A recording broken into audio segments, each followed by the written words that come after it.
Yeah, just a quick review of the Komoko shoulder brace. Lots of braces out there on Amazon and on the internet. I'm just going to go over a few of the features that I really like about this one. Basically, this is made up of basically kind of a neoprene rubber, Velcro, and a breathable mesh. So that's the main parts, what it's made out of. It does fit the left or right shoulder, which I really like. So, you know, let's say you used it for your left shoulder and then eventually, you know, hey, my right shoulder needs it, you know, and your shoulder's fine, but then later on down the road you need it for the other shoulder. You can just pick it up again, put it on the other shoulder. That's a really nice feature. The other thing I like about this is it has a little pocket here that you could put either a cold or a hot pack on it. Just kind of pull that up and you can put a little hot pack or cold pack over there. Some of those Thermacare brands that you can kind of crack and put on there are good for a long time, and it will probably fit in there pretty easily. So if you want a little extra heat, or you can stick a cold pack on there. So yeah, I really like those features for this one. So, you know, if you're recovering from shoulder surgery or you're doing some sports, you know, you just want to protect your shoulder a little bit, or you just need to rest your shoulder because you've been working a lot, I think this is a nice little brace to check out. Now, if you're doing something like recovering from rotator cuff surgery, or you have a rotator cuff problem, or any kind of rotator cuff pain, or shoulder pain actually, this is a good resource, the 6-minute torn rotator cuff solution for seniors. It says for seniors, but actually anybody can use it, even high-level athlete. If you have any kind of a shoulder problem, you at least need to be strengthening your rotator cuff, and I'll tell you why.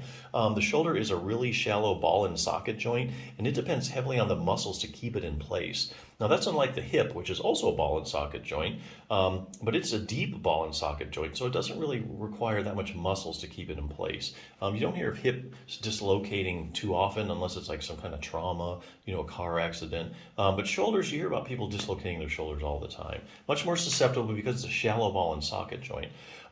So here again, if you have a condition, so what's the benefit? If you have a really strong rotator cuff, it holds everything in place, and as you move your arm around, the ball stays firmly in the socket. If you have a weak rotator cuff, or it's not as strong as it should be, or as strong as it needs to be for what you're asking it to do, what happens is you'll get excessive motion in the joint. The ball will go out of place in a matter of millimeters, and that will tend to irritate things. So basically, if you have any kind of condition like tendonitis, bursitis, you know, shoulder arthritis, basically, you know, if you're getting a little bit of instability in your shoulder, it's just going to aggravate everything and flare it up and kind of keep it from healing. So here again, strong rotator cuff, square one if you have any kind of shoulder problem. And if you do have a rotator cuff issue, this book will probably answer about every question you ever have about it. Just real quickly, it kind of goes over, you know, anatomy and stuff, tells you all about the rotator cuff, the group of 4 muscles that really stabilize your shoulder joint. Great question and answer section. What are the symptoms of a rotator cuff tear? Any arm maneuvers that might indicate I have a tear? What imaging tests are used? Where exactly does it tear at? Goes over, are there different kinds of rotator cuff tears? Here's a good one. I have a rotator cuff tear and I'm in a lot of pain. I need surgery, right? Well, not necessarily. That's kind of a myth, I think. Sometimes you have a rotator cuff tear, yes, you need it repaired, but not necessarily. I'll tell you why. This is a real evidence-based book. It relies upon studies to answer the questions. Each one of these boxes is a study in layman's terms, so you can actually understand it. So here's how they answer the question. They look at studies where, say, you take 100 people with a torn rotator cuff, and researchers will go and they'll measure the size of the tear, and then they'll go ahead and they'll run a pain scale. They'll find out how bad are the people hurting, run like a visual analog scale. So then you have, let's say, 100 people, you know the size of their tear and you know how bad they're hurting. Now you would think that there'd be a perfect correlation between the size of the tear, the bigger the tear, the more you're hurting. That's actually not what researchers are finding. There's actually a fair amount of people walking around that have an asymptomatic rotator cuff tear. So there's other people actually walking around with big rotator cuff tears that have no pain. This is really common as you get older because the incidence of rotator cuff tears when you hit your 60s and 70s kind of goes up decade by decade, and a lot of them are just asymptomatic. So what you don't want to do is go to the doctor. I have shoulder pain. You end up getting an MRI. It shows a torn rotator cuff. You're like, there's my problem. I have a rotator cuff tear. I got to get it fixed.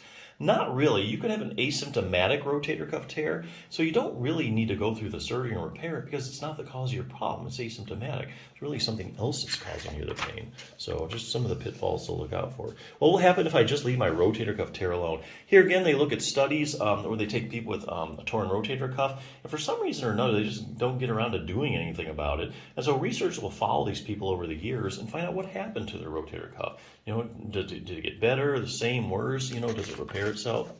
Here's a great question. How does exercise compare to surgery when it comes to treating my torn rotator cuff?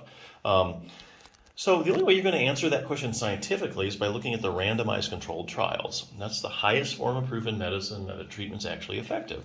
So let's say you're going to take 100 people with a torn rotator cuff. 50 you're going to randomly assign to surgery. The other 50 you're going to randomly assign to just having exercise.